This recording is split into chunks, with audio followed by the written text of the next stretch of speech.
वज़न कम करना हो या बढ़ाना, ये सिर्फ जिस्म का नहीं बल्कि जहन का भी मसला है। और आज हम स्मार्ट नज़र आने की ऐसी दौड़ में शामिल हो चुके हैं जहां नींद भी कम हो रही है, चेहरे की रौनक भी मांद पड़ रही है और बाल भी कमज़ोर हो रहे हैं। मगर हम समझते हैं कि बस वज़न कम हो जाए तो सब ठीक हो जाएगा, और जब वज़न बढ़ जाता है तो हम खुद को बीमार समझने लगते हैं, लोगों की बातें दिल पर लेने लगते हैं और आहिस्ता आहिस्ता अपनी कदर खुद कम कर देते हैं। खुसूसन शादी के बाद ख़वातीन हार्मोनल तब्दीलियों, नई जिम्मेदारियों और अपनी ज़ात को पसे पुष्ट डालने की वजह से वज़न में इजाफे का शिकार हो जाती हैं।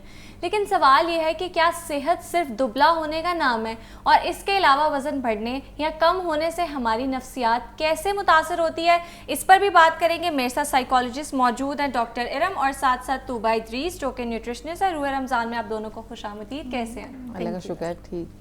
अच्छा डॉक्टर इरम, सबसे पहले मेरा क्वेश्चन आपसे है कि वेट गेन करने से या वेट लॉस करने से ये जो हमारा एक खुद पर एतमाद होता है वो कैसे कम हो जाता है?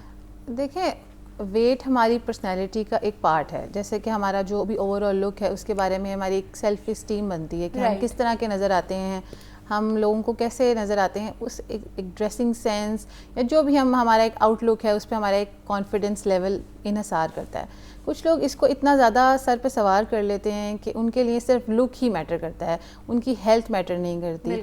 चाहे वो उसके लिए कोई ऐसी डाइट्स करें जिससे उनका वज़न बहुत ज़्यादा गिरना शुरू हो जाए, अंदरूनी सेहत ख़राब हो जाए, या फिर उन फैट डाइट्स यानी जिनका कोई फ़ायदा नहीं, जिसकी वजह से दोबारा से उनका वज़न बढ़ जाता है। तो इससे वो क्या करते हैं, ना तो उनका वज़न बैलेंस उनसे हो पाता है, ना उनकी पर्सनल लाइफ उनकी उनसे बैलेंस हो पाती है। इससे उनके दिमाग पे बुरा असर पड़ता है, क्योंकि जब आप अपने आप को खाने से रोकते हैं या आप उस परेशानी में कि आपसे वज़न कम नहीं हुआ, आप दोबारा खाना शुरू कर देते हैं, जिसको हम कहते हैं कि बिंज ईटिंग करना शुरू कर देते हैं, उसकी वजह से इंसान बहुत सारी और मसाइल का शिकार हो जाता है। हार्मोन्स डिस्टर्ब होते हैं और पूरी इंसान की जो एक सर्कल है, लाइफ साइकिल, एक सेहत का सर्कल है, वो डिस्टर्ब हो जाता है।